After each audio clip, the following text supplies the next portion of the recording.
Salut les sorciers, bienvenue dans Science en question. Salut Marine, salut Lorraine. Salut Jean. Préparez-vous à explorer les mystères de l'univers. Avec nos invités du jour, nous allons voyager à travers notre système solaire pour remonter jusqu'aux origines de la vie. Nous porterons aussi notre regard sur des exoplanètes lointaines, très lointaines, grâce à la future mission Ariel. Leur atmosphère pourrait nous en apprendre beaucoup sur l'apparition de la vie, et ce n'est pas tout. Et oui, on ira faire un tour sur Mars pour faire le point sur les dernières découvertes et ce qu'elles dévoilent sur les conditions propices à la vie. Et toi Marine, tu vas nous parler de quoi? Je vais vous faire revivre une mission spatiale extraordinaire digne d'un film de science-fiction. Eh bien ça s'annonce passionnant, alors ne perdons pas une minute de plus, c'est parti.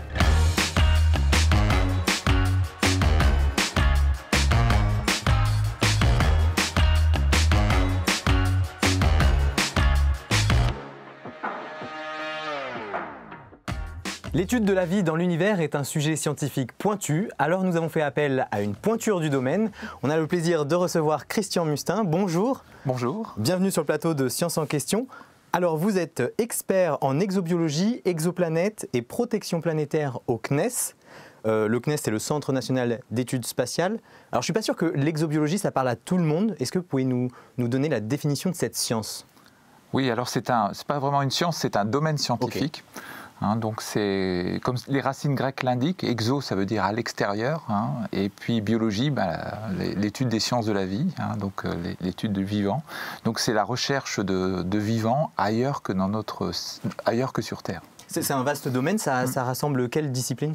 En fait, c'est un domaine très largement multidisciplinaire, interdisciplinaire. Des exobiologistes, vous n'en avez pas véritablement. Vous avez des chimistes qui s'intéressent à l'exobiologie, des géologues qui s'intéressent à l'exobiologie pour trouver des fossiles, par exemple, de traces de vie anciennes. On a un parcours d'abord dans une discipline scientifique, physique, chimie, biologie. Et ensuite, on se spécialise, on s'intéresse finalement dans la fin de ses études, souvent à l'occasion d'un master ou d'un doctorat, pour faire de l'exobiologie ou faire tout du moins d'un corps céleste ou d'un objet particulier qui a un intérêt exobiologique et de s'y intéresser et de l'étudier. Voilà. Eh ben, on en rediscutera, on discutera de votre parcours un peu plus tard dans l'émission. Mais depuis quand on s'intéresse à la recherche de vie comme ça dans l'univers? Je pense que depuis la nuit des temps, ça nous questionne, mais depuis quand on en fait vraiment une sous-discipline, une discipline? Oui, c'est vrai que c'est une question, la recherche des origines, c'est une question qui taraude l'homme depuis sans doute très très longtemps. J'irais à peu près, dès qu'on a eu les premiers télescopes et qu'on a commencé à observer les planètes qui envoisinent la Terre, les personnes se sont interrogées sur effectivement est-ce que ces planètes étaient habitées, et forcément la recherche de traces de vie. Alors on va parler de Mars, mais les canaux martiens ou les fameux canaux martiens qu'on semblait voir, qui pourraient être des civilisations tracées par des civilisations martiennes, etc., ont suscité beaucoup d'emballement à une certaine époque. Mais véritablement, ça a débuté, je dirais, dans le milieu du siècle dernier, avec les premières expériences d'exobiologie, la recherche véritablement de chimie prébiotique, c'est-à-dire de fabriquer les premières briques du vivant qu'on pouvait imaginer pouvoir se former ailleurs. Et puis maintenant, j'irai avec les missions spatiales, depuis les missions Viking sur Mars, qui ont été vraiment un peu pionnières dans ce domaine, tout l'ensemble des missions dont on va sans doute parler aujourd'hui, et voilà, qui sont aujourd'hui vraiment dédiées à ce type de problématiques. Exactement, alors on va en discuter. Mais avant d'approfondir le sujet, on va tester les connaissances du public avec un mot mystère. Et aujourd'hui, on a choisi l'expression « zone habitable ». Écoutez ce que les gens nous ont répondu. Une zone habitable dans l'espace. Ah, dans l'espace, pas sur Terre, d'accord. Respirer, cultiver, vivre, tout simplement. Zone habitable, alors je pense que c'est une zone dans laquelle il y a de l'oxygène, un champ magnétique qui peut protéger des radiations solaires, la pression atmosphérique, je pense. Je vois pas trop autre chose. Oui, ça veut dire qu'il y a des humains pour moi. Enfin, sur Terre, c'est très habitable. Je ne suis pas scientifique, je n'ai pas fait ce genre d'études, mais je me dirais que c'est a priori où des conditions sont réunies pour que la vie soit possible. Ouais, pour moi, je résumerais ça à l'atmosphère et potentiellement la distance qui sépare du Soleil, s'il y a une température acceptable pour que des formes de vie puissent se créer. Voilà. Voilà, tout simplement, j'ai envie de dire. C'est plutôt bien résumé, non? Oui, c'est plutôt bien résumé. Je dirais, on voit apparaître au travers des réponses un petit peu les critères. Alors, effectivement, le dernier, sans avoir fait d'études scientifiques, il est assez pertinent dans sa réponse. Il vise plutôt juste. Bien. Ouais. Alors, est-ce que vous pouvez nous donner justement les critères qui définissent une zone habitable? Alors, ce qui a été dit dans la première réponse, effectivement, il y a une dimension à la zone habitable. Quand on s'intéresse à la zone habitable, c'est une zone habitable au niveau d'un système planétaire, c'est-à-dire d'une étoile entourée de planètes. Et donc il y a une zone dans laquelle, en fonction du type d'étoile, qui peut être plus ou moins comme ce qu'on voit à l'écran. On a 3 types d'étoiles qui sont superposées les uns aux autres. En fonction du type de la température de l'étoile. Après, il y a d'autres paramètres au niveau des étoiles. On ne va pas rentrer dans le détail, mais principalement de la température. Vous allez avoir des étoiles plutôt rouges, ce qu'on appelle des là, c'est ce qu'on voit tout en bas, un peu brillantes, qui sont plutôt des étoiles moins chaudes. Donc, et des étoiles comme notre Soleil au milieu, des étoiles blanches, on va dire, type G, et puis des étoiles qui vont être vraiment avec des températures beaucoup plus élevées et qui vont apparaître bleues. Et du coup, en fonction de la température de l'étoile, c'est quoi la distance de la zone habitable ne se situe pas à la même distance du Soleil? Oui, vous avez un flux thermique, vous avez un flux radiatif en fait qui est lié aux émissions de lumière, et puis en fonction de la longueur d'onde aussi, c'est-à-dire que quand une étoile est rouge, c'est un peu comme quand vous êtes près d'un feu, je veux dire, c'est assez agréable, donc vous êtes à courte distance. Si vous éloignez, vous savez beaucoup moins chaud. Et puis si vous êtes près d'une étoile bleue, à ce moment-là, c'est très très dangereux d'être à cette proximité. Alors il vaut mieux s'en tenir assez loin. Donc la zone habitable recule un petit peu en fonction du type d'étoile, du rouge vers le bleu. Et donc c'est la zone dans laquelle on va trouver principalement pour les planétologues la présence d'eau. D'eau liquide, sous forme liquide, de manière pérenne. C'est-à-dire qu'on réunit des conditions de température, d'éloignement à l'étoile, de radiation, etc. Il y a d'autres, comme l'a dit des personnes interviewées, il y a aussi les paramètres de la planète, son champ magnétique, ça a été mentionné, etc. Tout ça sont des éléments qui interviennent en plus dans l'habitabilité de la planète. Parce que le champ magnétique, ça forme quoi, une protection, c'est ça? Oui, ça protège justement de ces radiations émises par l'étoile.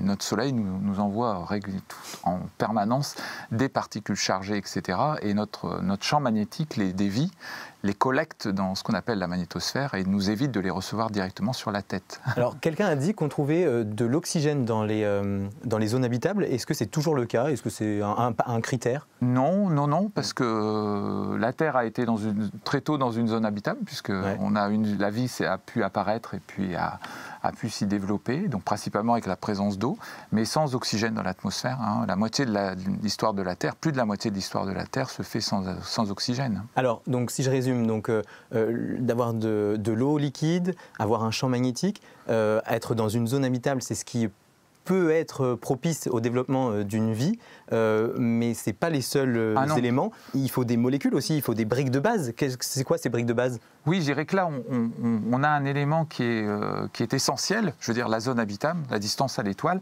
mais ce n'est pas suffisant. Alors quand on dit c'est pas suffisant, c'est vraiment pas suffisant. C'est vraiment la base, là. C'est vraiment la base, et il faut avoir énormément d'autres éléments qui viennent. Vous avez parlé d'éléments organiques ou d'éléments d'éléments chimiques qui viennent. Voilà, disponibilité de certains éléments chimiques, disponibilité de sources d'énergie aussi, c'est-à-dire que il y a certes l'étoile à proximité qui peut être utile, mais il y a aussi de l'énergie à récupérer dans la matière qui constitue la planète, etc., pour épuiser les éléments nécessaires à la vie. Et les éléments chimiques en particulier, est-ce qu'on sait lesquels? Oui, alors principalement, on a ce qui nous constitue, structuraux, les éléments structuraux, donc on va avoir carbone, hydrogène, oxygène, azote, soufre, phosphore. C'est ça qu'on appelle les schnops parfois. Les schnops, oui, voilà. Ouais. Je dirais carbone, hydrogène, oxygène, c'est déjà 3... Et azote, c'est déjà les 4 éléments très importants du système molécule. Soufre, phosphore, c'est déjà des éléments qui sont beaucoup plus, rares et très spécifiques à certaines molécules. Donc aujourd'hui, nous, effectivement, on a ce type d'éléments en nous, mais on peut très bien imaginer des systèmes un petit peu en utilisant moins d'éléments ou un peu moins, voilà. Mais en tout cas, quand on va chercher de la vie ailleurs dans l'univers, c'est ces éléments-là qu'on cherche. Oui, principalement c'est ceux-là qu'on cherche. donc sous forme de molécules organiques. Oui, parce que là, on a parlé des schnops, c'est des atomes. Oui. Après, il y a le stade au-dessus qui est l'agencement de ces atomes-là pour faire. Exactement. Donc voilà. Donc ces atomes-là, ils sont hérités. Je veux dire, notre Soleil nous en enverra. Voilà, on nous enverra du carbone, etc. On a bénéficié de ce disque, de ces poussières qui ont permis au système planétaire, au système solaire de se mettre en place, qui était déjà riche en matière carbonée, qui avait été fabriquée avant, sans doute par d'autres étoiles qui avaient explosé ou qui avaient été voilà.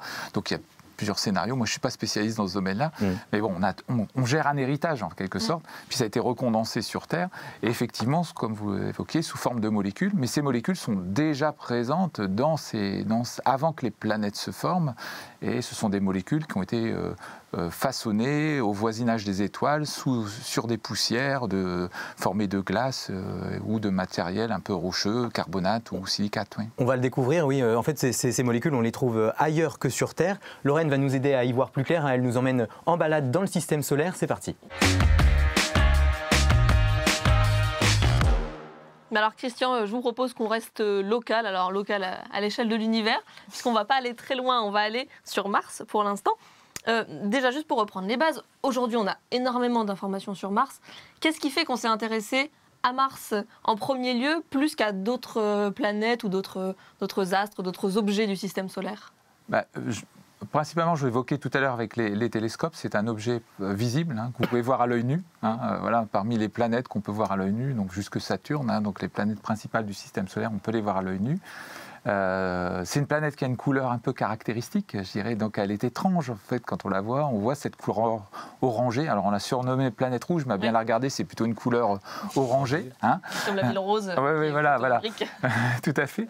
Et donc c'est forcément un objet qui a intrigué, je dirais très tôt. Et puis dès qu'on a braqué les premiers télescopes dessus, des reliefs, des perceptions de sa surface, parce que Mars est dépourvu d'atmosphère, une atmosphère très ténue. Très ténue, donc pas dense, donc on voit très très bien sa surface. Et donc on a très tôt imaginé dans les reliefs qu'on voyait, les structures qu'on voyait apparaître à la surface de Mars, que ça pouvait avoir les mêmes origines que sur Terre, dont des chaînes de montagnes, des canaux, des rivières.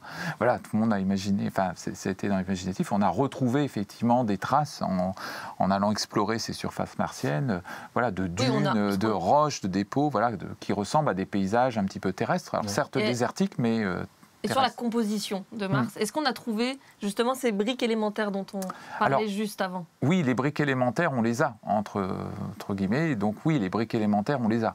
Donc les schnops, ces atomes-là. Voilà, on trouve CHON, assez facilement. Ok, de carbone. Voilà, on avait déjà tout ce qui avait été apporté par les météorites martiennes. Voilà, donc déjà ce qu'on avait répertorié comme météorites martiennes. Et puis il y a maintenant les analyses qui sont menées in situ, avec notamment Curiosity. Oui, on a vu Curiosity, puis vous avez Perseverance. Perseverance, voilà. Juste à côté de vous. Voilà, qui est son frère. Donc c'est des rovers, c'est ça qui ce sont ce qu'on appelle des rovers, donc des astromobiles, on devrait dire. Voilà. Mais voilà, donc c'est des rovers donc, qui se déplacent sur Mars et qui font des analyses chimiques in situ. Voilà. Notamment avec on voit ce laser vert juste au-dessus. Alors il est figuré là par un trait vert. Oui. Ça, c'est un laser qui vient analyser de la roche directement. Oui, tout à fait. On le voit là sur la petite maquette. Ce laser vient donc taper sur une roche, et donc créer très, très localement ce qu'on appelle une irradiation de la roche. Donc ça peut se transformer en fonction de la longueur d'onde, créer un plasma si l'énergie est suffisante et la puissance du laser, ou simplement créer une irradiation qui va permettre de réémettre de la lumière. Et dans cette lumière réémise au point d'impact par le laser, vous pouvez déterminer la composition chimique de la roche. En analysant cette lumière. Et voilà, et dans le cas particulier du laser vert qui est employé là, d'avoir des indications sur les molécules présentes. Oui, alors parce qu'on a parlé des schnops, qui sont des atomes, est-ce qu'on a trouvé des molécules, des briques de la vie, donc des acides aminés, de l'ADN? Non, pour l'instant non. Je dirais, ce qu'on trouve, c'est des molécules organiques ou des petits... Alors, c'est assez difficile avec Persévérance de les voir. Curiosity était mieux équipé parce qu'il y avait un analyseur organique derrière. Donc, avec les instruments de Persévérance n'ont pas vocation, en fait, à véritablement trouver... sauf on tomberait sur une pépite de vie. Voilà, on trouverait une roche, vraiment une pépite de vie, ou de traces de vie, auquel cas on aurait des informations. Donc il faudrait que ça soit je dirais comme un fossile, à un endroit, ça soit très concentré et qu'on retrouve cette matière-là de manière très concentrée. Alors que plutôt Sam est plutôt, lui, dédié à analyser des molécules, donc avec notamment un analyseur organique spécifique et qui a déjà mené toute une série d'analyses moléculaires. Et qui a déjà trouvé des traces. Alors, il a trouvé des précurseurs, ou des molécules déjà assez élaborées sur Mars, mais comme il y a des problématiques de chimie, je veux dire, sur Mars, l'atmosphère martienne n'est pas très bienveillante vis-à-vis des molécules organiques et aussi vis-à-vis des artefacts qu'elle peut créer dans les instruments, c'est-à-dire de perturber le fonctionnement des instruments. Vous voulez dire qu'on n'est pas sûr que du coup ces molécules étaient présentes initialement sur place? C'est-à-dire on a, par exemple, il y a des chlorates sur Mars. Et dans le processus d'analyse que fait cet analyseur organique qui est dans Curiosity, ces chlorates réagissent avec la matière organique initiale et forment des dérivés chlorés, donc formés de chlore. Donc on ne voit que ces dérivés-là sans connaître le matériel original. Donc c'est un petit peu plus compliqué. C'est pour ça qu'on attend avec impatience des retours d'échantillons. Une chose qu'on n'a pas dite quand même, c'est que Mars se situe dans la zone habitable aussi. C'est pour ça qu'on va la voir. Oui, tout à fait. Mars est juste en bordure de la zone habitable et quand même dans la zone habitable. Mars, pour l'instant, n'a pas d'eau liquide permanente. Voilà. Mais on sait qu'il y en a eu. On sait qu'il y en a eu. Voilà. Donc ça, combiné avec les molécules qui étaient sur place, c'est ce dont bons indices. On est sur la bonne voie. Et les réponses supplémentaires qu'on pourrait avoir, elles pourraient se cacher dans les échantillons ce tube que vous avez devant vous. Oui, voilà, qui est un tube. Donc c'est l'échelle 1. Le rover, bien entendu, est 15 fois plus petit et beaucoup plus grand. Il tiendrait difficilement sur le plateau, là. Il tiendrait difficilement sur le plateau. Une grosse voiture de 900 kilos à peu près.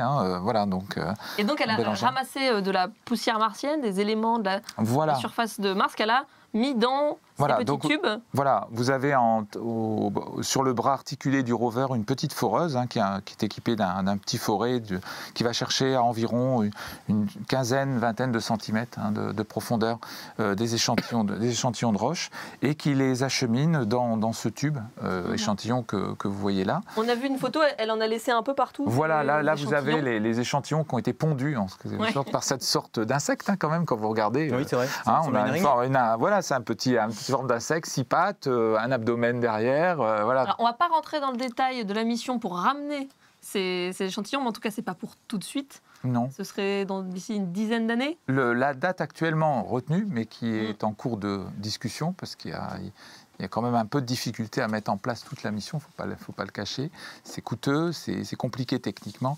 Aujourd'hui, la date retenue est 2033 pour un retour espéré des échantillons. Oui, parce qu'on imagine bien que ce n'est pas Persévérance qui va nous ramener l'échantillon. Non, Persévérance. Il va falloir envoyer d'autres sondes. Oui, je suis désolé de décevoir, mais Persévérance, malheureusement, c'était un ticket voyage unique, un aller simple. J'en reviens vraiment aux origines de la vie et aux briques élémentaires. Qu'est-ce que ça nous a appris, ces missions, pour l'instant, sur les origines? Est-ce que ça nous guide pour de prochaines missions? Oui, bien sûr. Je dirais, toutes ces missions ont pour but d'amener à chacune un élément de réponse. Donc, on avait cherché au départ un peu on avait cherché l'eau, on avait cherché aussi les molécules carbonées. Donc, ça, c'était l'objectif de Curiosity.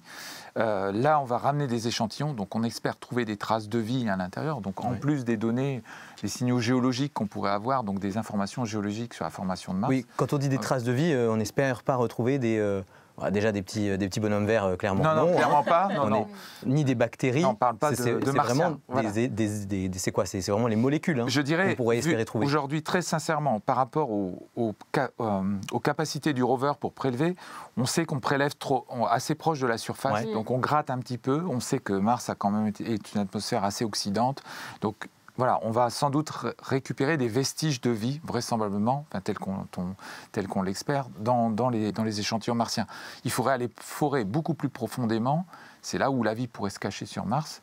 Et une vie peut-être potentiellement encore active dans les profondeurs de Mars. Mais vous gardez cet espoir de peut-être trouver un équivalent de bactéries ou de vie assez simple dans des recoins de Mars? Oui, alors moi, je suis très ouvert par rapport à ça. Voilà.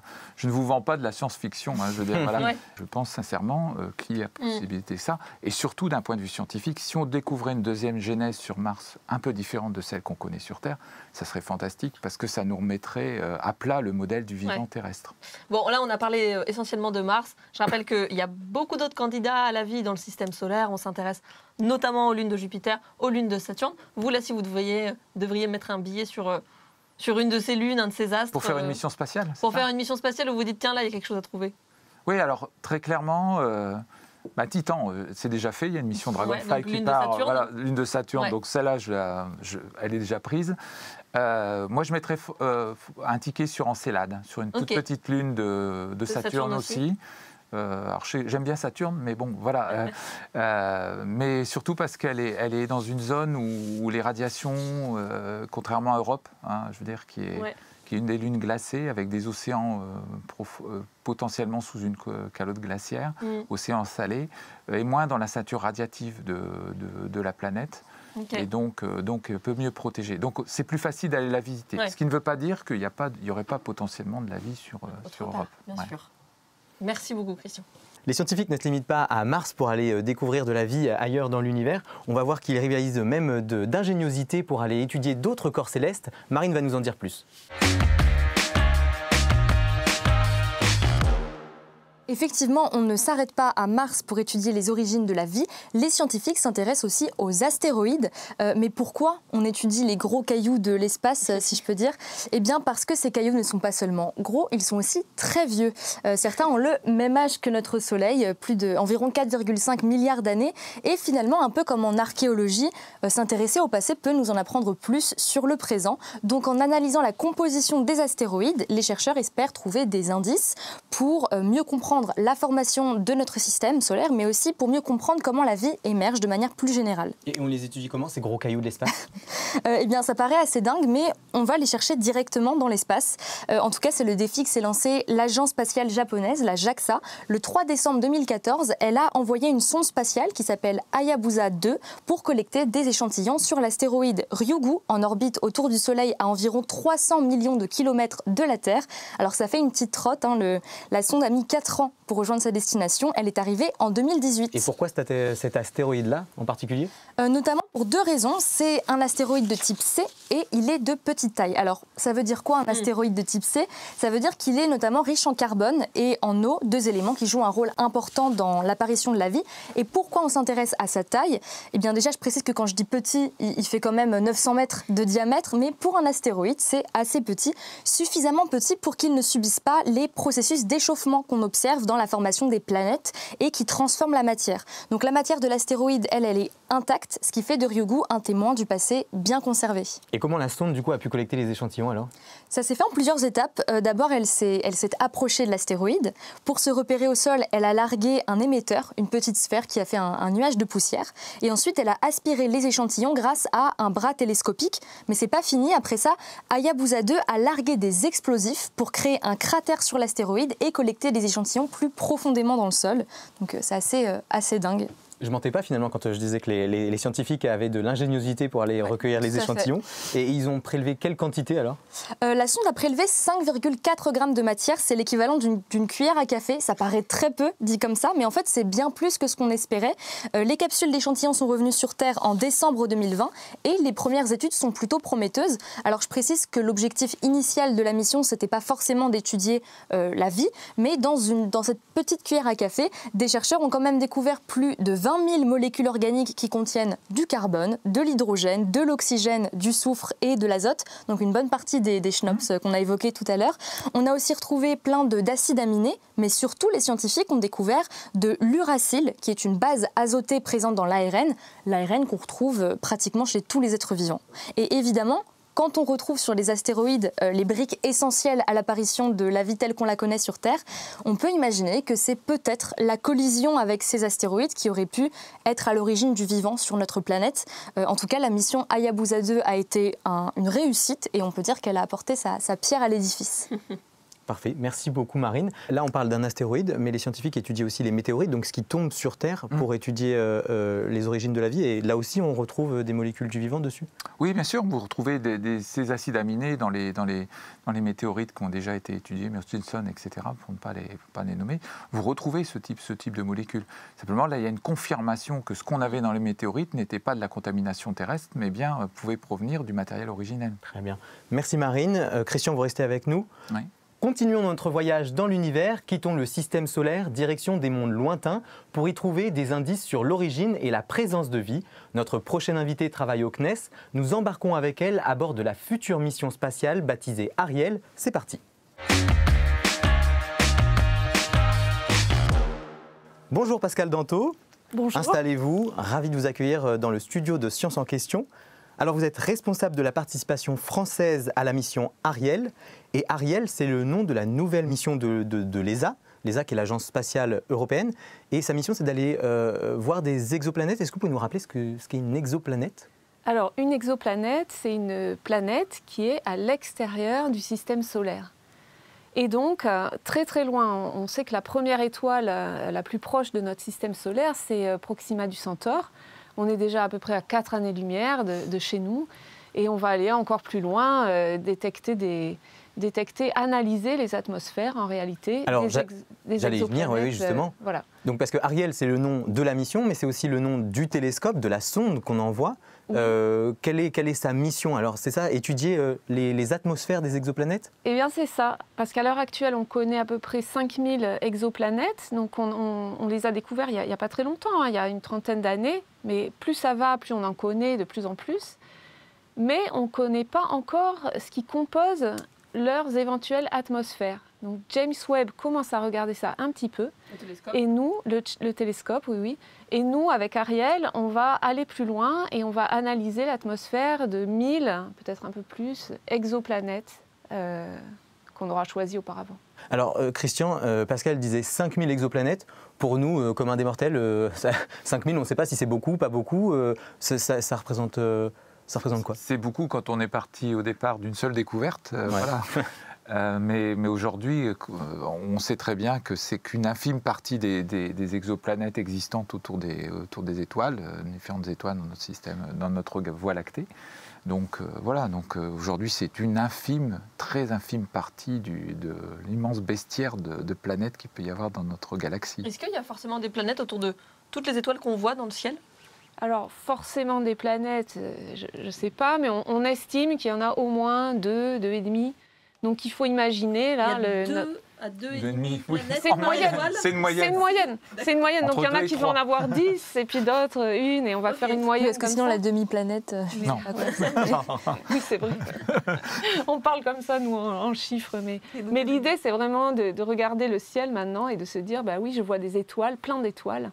Eh bien, il y a aussi plein de planètes.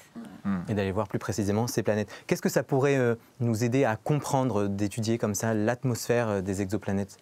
Ça va nous donner des indications sur de quoi est constituée déjà cette planète. Parce que, en tout premier, on connaît le rayon, l'orbite, peut-être la masse on connaît peu de choses, finalement. Exoplanètes, mais on ne sait pas s'il y a un océan qui fait des milliers de kilomètres de profondeur, ou s'il y a une activité terrestre et volcanique, si c'est gazeux. Enfin, on a des indications sur la température, mais voilà, il nous manque des informations. Donc on va essayer de trouver ça à travers les informations des atmosphères. Et ça va nous donner un petit peu une idée de la variété d'exoplanètes qu'on a dans l'univers, mais aussi sur des étapes de formation, c'est-à-dire qu'elles ne vont pas être toutes aux mêmes étapes de formation dans leur histoire. Et ça va aussi nous donner beaucoup de renseignements sur le système de formation des planètes. Il y a encore pas mal de questions qui se posent là. Alors Ariel a prévu d'aller explorer environ 1000 exoplanètes. Vous ciblez lesquelles précisément? On est en train d'établir le catalogue là. Ouais. Donc en tout premier, il faut qu'on les connaisse bien, ces planètes. Donc il faut qu'on connaisse déjà leurs rayons, qu'elles aient déjà été vues et découvertes par d'autres satellites. On va utiliser les données de TESS, notamment un satellite américain. Et ensuite, il faut que, nous, on va utiliser la méthode des transits, il faut que cette planète, elle passe suffisamment de fois devant son étoile pour qu'on puisse faire une mesure et une deuxième mesure. Donc, elle est ni trop loin, ni trop près, voilà.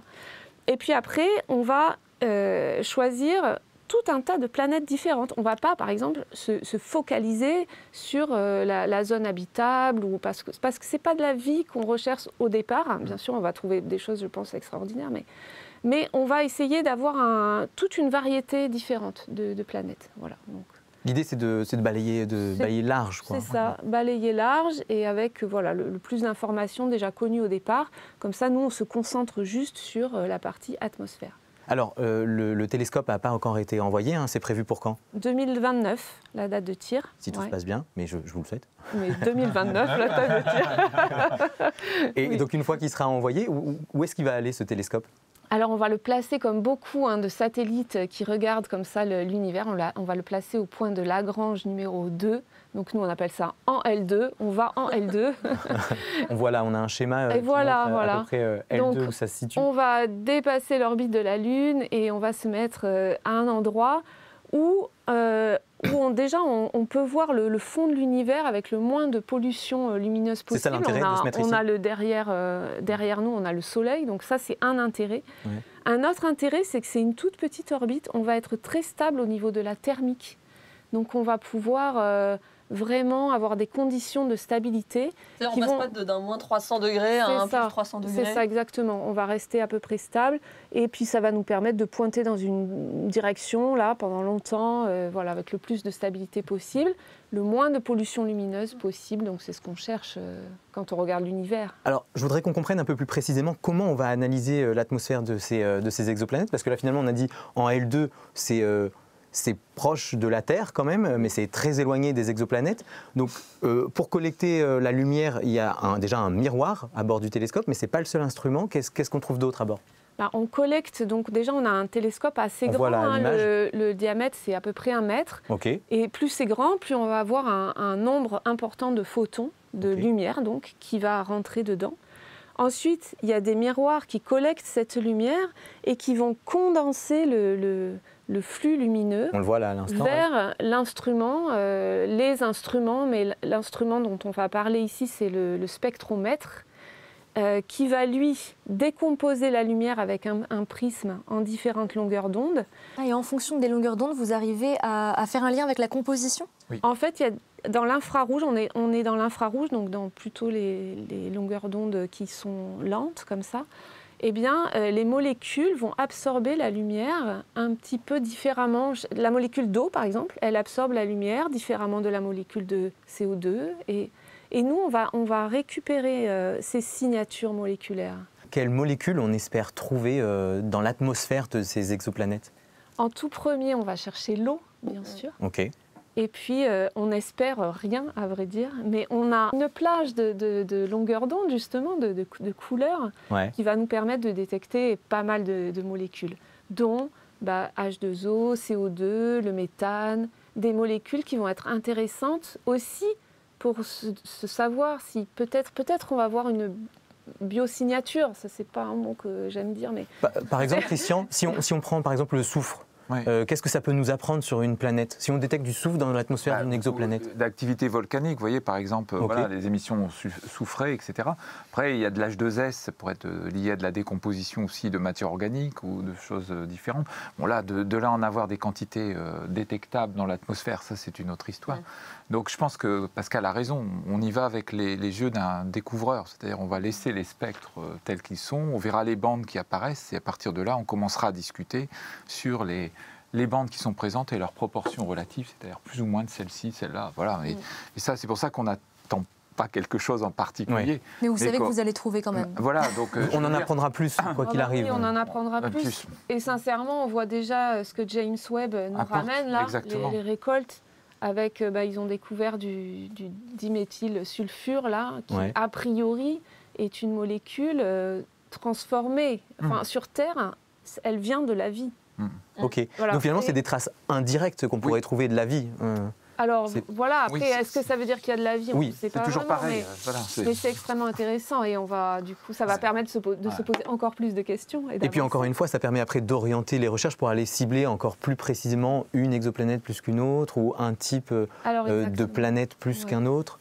Oui, alors tout à fait, parce que du coup, en lien avec Roman Space Telescope aussi, aux États-Unis, ils sont en train de préparer la mission Habitable Worlds, donc les mondes habitables. Et là, donc, c'est une mission qui va encore être planétaire, drivée par les Américains, mais à laquelle on participera forcément. Eh bien, on va aller encore plus loin, on va aller sur des mondes dans la zone habitable, et sûrement, on va utiliser tout ce qu'on aura trouvé sur Ariel et les autres missions pour vraiment aller voir un peu plus près. De toute façon, c'est un peu l'adage des scientifiques, aller voir toujours plus loin. Oui, Ah bah oui. Toujours plus haut, toujours plus fort. Voilà. Oui. Il faut garder l'esprit découvreur. Si vous avez trop d'hypothèses au départ, vous pouvez être déçu. Alors effectivement, on parlait de JWST. Quand on regarde le système solaire, on vient confirmer des informations qu'on avait déjà plus ou moins sur des planètes comme, qui ressemblent à Jupiter ou des choses comme ça. Donc on peut effectivement confirmer. Mais là, on est dans un monde où on commence à accumuler les éléments, on commence à décrire, on commence à constituer un catalogue d'exoplanètes. Donc là, on va découvrir des exosystèmes. C'est pour ça que la transition est plutôt exoplanète-exosystème. Et on voit qu'aujourd'hui, tout est lié. C'est-à-dire que la Terre ne vit, entre guillemets, la planète Terre n'existe que parce qu'il y a un système planétaire qui est constitué de cette manière-là autour de nous. On est complètement dépendant du Soleil, on est complètement dépendant des autres planètes de notre système. Donc c'est la même chose ailleurs, donc on doit se mettre ça dans l'esprit. Et donc, voilà, on peut trouver des configurations qui sont complètement surprenantes. Finalement, chaque exoplanète, c'est comme un petit cadeau de Noël que vous ouvrez et on ne sait pas ce qu'on va découvrir. Quoi. C'est ça. C'est vraiment ça. C'est ça.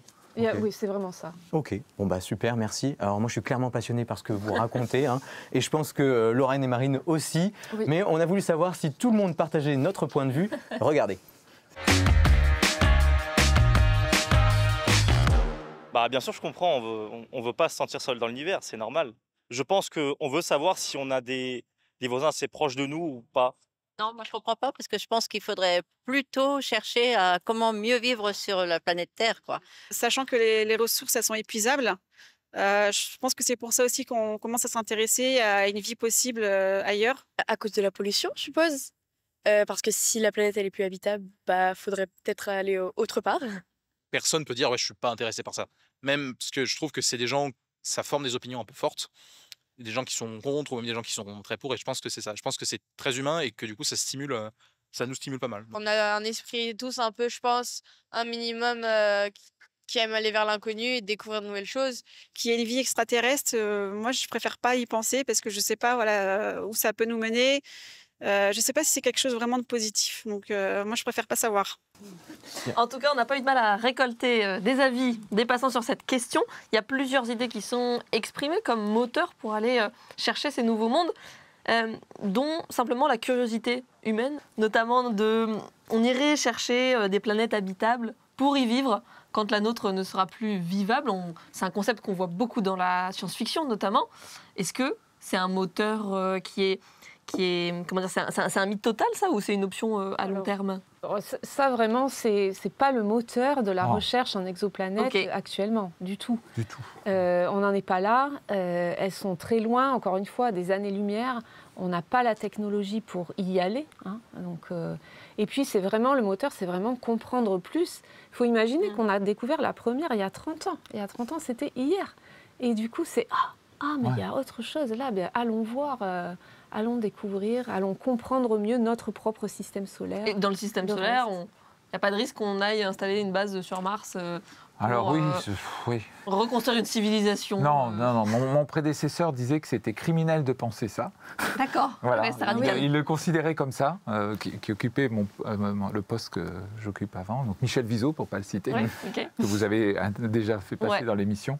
Et non, il y a... Aujourd'hui, la Terre est notre milieu de vie, notre habitat. Donc, quand on parle d'habitabilité et de zone habitable, les premières personnes tout à l'heure l'ont dit, c'est je peux cultiver, je peux vivre, je peux respirer finalement. Voilà. Donc, c'est toute une interaction avec le monde qui nous entoure. Si vous n'êtes pas capable de reconstituer une atmosphère, de reconstituer cette interaction, allez vivre dans un container, une boîte de conserve fermée et regarder le monde qui vous entoure au travers d'un hublot, je ne sais pas si c'est véritablement vivre et confortablement. Vous êtes trop jeune, mais moi j'avais entendu parler des maisons sous-marines où des gens voulaient s'installer dans les mers, etc. Regardez où on en est, hein. Ça date des années 70, au moment où les expéditions du commandant Cousteau révélaient le monde qui nous entoure au grand public, etc. Certains imaginaient ça. Bon, ben voilà où on en est. Est-ce qu'on a encore des projets de grande ampleur d'aller vivre sous quelques dizaines ou vingtaines de mètres d'eau? Ben non. Aujourd'hui, c'est pas d'actualité. Donc pour Mars, très nettement, voilà, même si on connaît des projets, pour ne pas les citer, hein, d'envoyer des colons coloniser Mars, il y a tellement de choses à faire pour aller coloniser Mars, pour je dirais, ne pouvoir vivre correctement sur Mars, que le jeu n'en vaut pas la chandelle. Oui, on aura peut-être des bases comme on a en Antarctique, par exemple, dans des conditions extrêmes pour des scientifiques, mais on va pas aller passer des vacances. Non, il faut qu'on se batte sur notre planète, c'est notre berceau. Oui, c'est ce que j'allais dire. Donc c'est vraiment de la planète. On dit souvent c'est le berceau, mais voilà, mais c'est pas notre berceau, c'est notre habitat, c'est notre maison. Bah, d'ailleurs, je rebondis là-dessus parce qu'il y a des gens qui ont exprimé le fait qu'ils ne comprennent pas qu'on aille chercher de la vie ailleurs, qu'on aille dépenser autant d'argent aussi et d'énergie pour aller comprendre ces mondes-là et qu'on ne s'occupe pas plus de ce qui se passe sur Terre. J'imagine que ça doit être des arguments que vous entendez de temps en temps, souvent. Oui. Qu'est-ce que vous répondez à ça? Est-ce que c'est légitime pour vous comme réflexion? C'est légitime de se poser la question, je pense, effectivement. Moi, à mon avis, il faut faire les deux. On ne peut pas rester renfermé sur soi. Enfin, je veux dire, il faut quand même aller vers toujours plus de connaissances. Il faut savoir qu'en France, quand même, le budget moyen par habitant pour l'exploration spatiale, il n'est pas énorme. Voilà, j'allais dire 35 euros. 35 euros par an, par habitant, par personne. Donc, ça me semble raisonnable pour aller découvrir d'autres mondes. Voilà. Il faudrait avoir le chiffre en face de ce qui est alloué à la recherche. Oui, quand on dit 35 euros, c'est tout ce qu'on met dans l'exploration spatiale, dans les moyens de communication aussi, les télécoms, etc. Hein, c'est toutes les missions qui servent aussi sur Terre, qui servent à faire fonctionner votre portable tous les jours, à vous envoyer des implications, des informations. C'est peu par rapport à ce que ça nous rapporte. Voilà, c'est peu. Chacun quand même. Si vous comparez ça à vos abonnements téléphoniques, c'est très peu. Et via les services que ça rapporte. Alors, il y a des services, et puis il y a aussi de la science qui est faite à côté. Et de la science d'observation de la Terre. Il y a beaucoup de missions qui vont essayer d'aller plus loin dans la protection, dans l'observation de la Terre, dans la compréhension des phénomènes terrestres. Il n'y a pas que l'exploration vers l'extérieur. Oui. C'est fascinant, en tout cas. Merci à tous les deux. Alors, je suis sûr que certains de nos téléspectateurs voudraient en savoir plus sur votre parcours, pour suivre vos traces. Alors, Marine va nous présenter votre parcours, mais d'abord, je crois qu'elle a un petit défi à vous proposer. On va voir ça tout de suite. Alors Christian, Pascal, c'est l'heure de notre petit challenge. Je vais vous laisser à chacun 30 secondes pour nous présenter votre parcours. On a un chrono qui va s'afficher à l'écran. Christian, c'est vous le premier à passer. Est-ce que vous êtes prêt? Oui, allons-y. Alors top chrono, on y va. Très bien, donc Christian Mustin, je suis originaire du Nord-Pas-de-Calais. Voilà. J'ai fait mes études à Nancy suite à une école de prépa, une classe prépa. J'ai intégré l'école de géologie à Nancy en 1985. Et j'en suis sorti en 1988 avec l'idée de travailler sur des procédés de récupération de métaux par voie microbienne. Ces procédés ont été repérés par le CNES et finalement m'ont amené à envisager des bactéries ailleurs que sur Terre. Parfait, vous rentrez parfaitement dans les temps. Belle performance, Pascal, c'est à vous de jouer maintenant. Est-ce que vous pensez faire aussi bien en termes de synthèse? Je vais essayer. Vous êtes prête? Oui. Bon, top chrono alors. Eh bien, moi, je démarre avec sous fond de Tintin Objectif Lune quand j'étais petite. Et donc, je passe mon bac. Ensuite, je fais une école d'ingénieur, l'INSA. Et mon premier boulot, c'est chez Motorola, dans les composants électroniques. Okay. Et puis, assez rapidement, je suis embauchée au CNES. Après quelques années, je pars à Kourou, sur la base de lancement spatial. Et puis je rentre et je décide de me consacrer aux exoplanètes et Ariel. Super. Défi relevé pour tous les deux. Bravo à tous les deux. Félicitations. Je vais quand même vous poser quelques questions en plus pour revenir sur certains points de votre parcours. Alors Christian, avant l'exobiologie, c'est la géologie qui vous a séduit. Et d'ailleurs, vous nous avez apporté une pierre un peu spéciale sur le plateau. Alors d'où elle vient cette pierre et puis quelle est l'histoire qu'il y a derrière ? Alors c'est une pierre qui remonte à ma petite enfance, vers 5-6 ans. Donc c'est une pierre qui m'a été donnée par le fils d'un des amis de mes grands-parents. Et donc qui nous avait invités à une projection, et qui était un scientifique, et il nous avait à une projection des films qu'il avait tournés lors de ses expéditions, donc en Antarctique. Et donc, donc bien entendu, j'ai vu des pingouins, j'ai vu des manchots, etc. Mais cette roche provient d'un forage dans les années 70 dans la base du mont d'Urville, donc la base en Terre Adélie. Et donc il était scientifique là-bas, et donc c'est un forage profond, donc on va sous la calotte glaciaire et on va forer ce socle de granitoïde, donc en l'occurrence ici. Et donc c'est une des roches les plus anciennes existantes sur Terre, donc d'âge contemporain avec celle qu'on espère trouver sur Mars. Voilà. Donc je ne sais pas. Quel âge à peu près du coup? Celle-là, elle doit être aux environs de 3,8 milliards, 4 milliards d'années. Donc c'est une vieille roche. Bon, on vient d'un endroit très éloigné. Donc j'ai pas compris au départ, mais entendu, c'est pas à 7 ans que vous comprenez tout ça. C'est effectivement quand j'ai intégré l'école de géologie, et je me suis dit, mince, on raconte les datations sur les anciens granites, les granitoïdes, ce qu'on appelle les cratons, c'est-à-dire ces vieux continents qui étaient au départ fusionnés, puis ensuite qui ont été segmentés. C'est là que vous avez compris qu'elle était précieuse. Qu'elle était précieuse et ce qu'elle pouvait avoir signifié. Ouais. Et donc alors, est-ce que ça m'a amené à penser à rentrer à l'école de géologie de Nancy?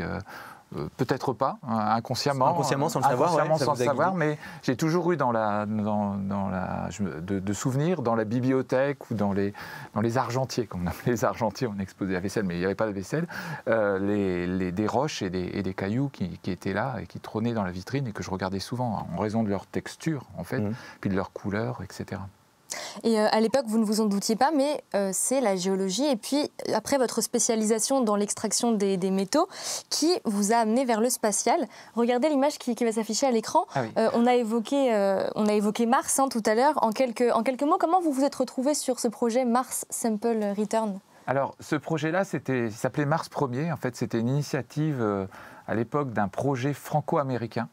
Donc la France allait contribuer à une mission de retour d'échantillons, bien entendu pilotée au départ par la NASA, et fournissait à l'époque le lanceur Ariane 5 qui faisait ses débuts et qui était très prometteur en termes de puissance et qui était un des rares lanceurs à pouvoir envoyer 7 tonnes en orbite martienne.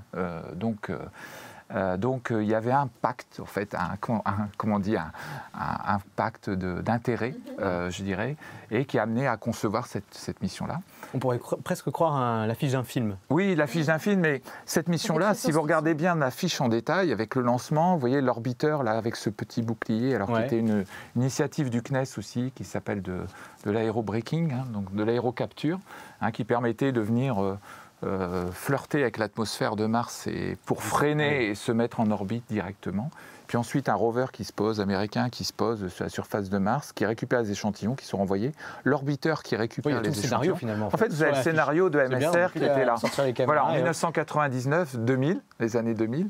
Et donc, moi, je me suis retrouvé là-dedans incidemment, parce que je travaillais sur des bactéries qui altéraient les minéraux, donc pour récupérer des métaux, etc.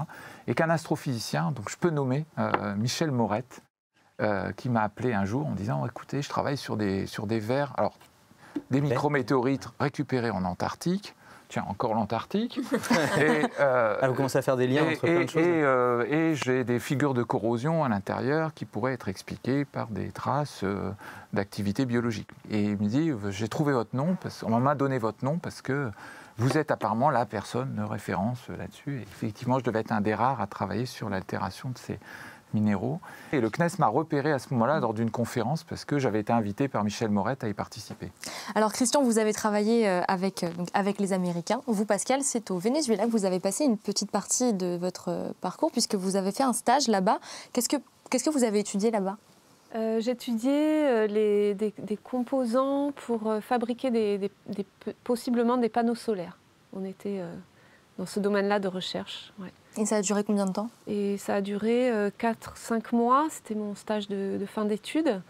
Et je me souviens, c'était un de nos profs, là, j'ai fait physique, qui nous a demandé un jour qui veut partir en stage au Venezuela. Et j'ai levé le doigt directement. Et là, il y a tout un sujet de recherche là-bas, mais c'est vrai que surtout, j'ai vraiment découvert le côté planétaire de la recherche à ce moment-là, avec ce laboratoire au Venezuela qui travaillait avec un laboratoire américain et aussi français. Et vous vous rendez compte qu'il n'y a pas juste un labo qui travaille dans son coin, en fait, c'est une recherche. C'est ça, c'est vraiment une recherche planétaire. Et ensuite, ça, en astrophysique, on le vérifie tous les jours. C'est vraiment les chercheurs de toute la planète travaillent ensemble pour aller toujours un peu plus loin. C'est votre côté exploratrice qui ressort là encore. Ah. D'aller au Venezuela sans rien connaître.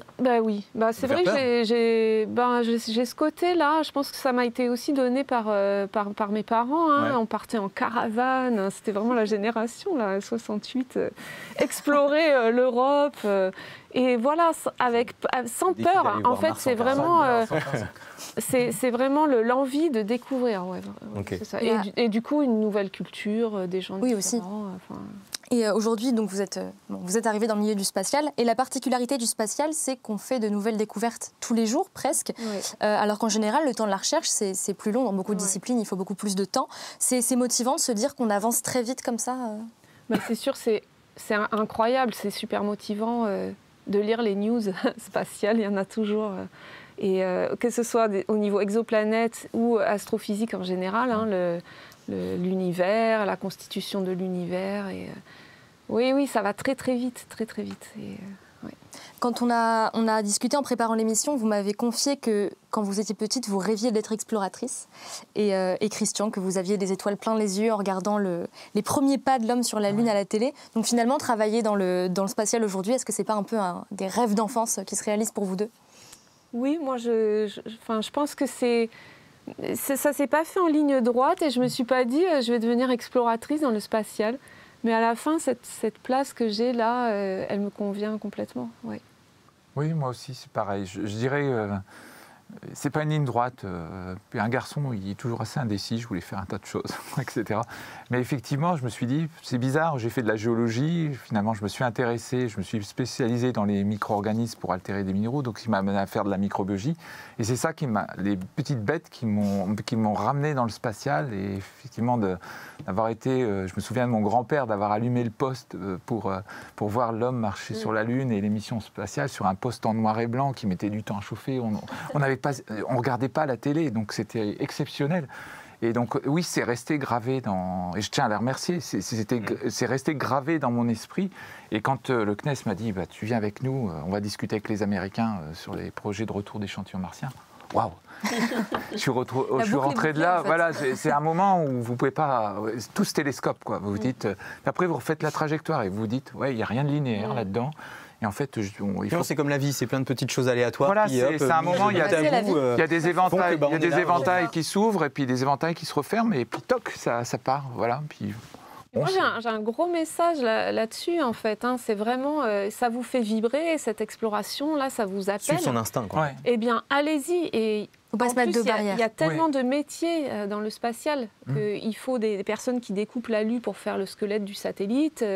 Il faut des personnes qui en parlent, qui font de la com, du journalisme. Et il y en a même des couturières qui vont coudre les matelas pour isoler thermiquement. Enfin, voilà, quel que soit le moyen. On peut arriver par il y a plein de portes d'entrée. Plein de portes d'entrée, ne jamais se limiter et suivre un peu l'élan, quoi. Je pense que les messages sont passés. Vous allez avoir une influence de CV là, dans les jours à venir. Je l'espère en tout cas. Alors avant de se quitter, on a l'habitude de demander à nos invités de nous partager une recommandation culturelle. C'est la reco des invités. Alors, Christian, on commence avec vous et vous avez décidé de nous partager un livre. Quel est ce livre ? Alors, c'est un livre que j'ai lu il y a quand même déjà pas mal d'années, une vingtaine d'années, plus d'une vingtaine d'années. Voilà, donc c'est L'éventail du vivant. Alors, qu'est-ce qu'il raconte en quelques mots ? Je dirais, j'ai parlé beaucoup d'éventail, si vous avez entendu dans le... Donc c'est un mot qui me parle particulièrement. Et donc Stephen Jay Gould, qui est un paléontologue qui a beaucoup travaillé sur l'évolution, il raconte en fait à l'intérieur, il casse un petit peu, il casse volontairement ces messages qui sont souvent envoyés au trait de l'évolution de la vie sur Terre ou de l'évolution de la vie en général. de fait qu'il y aurait un chemin, ou qu'il y aurait une loi ou une mathématique de l'évolution, etc.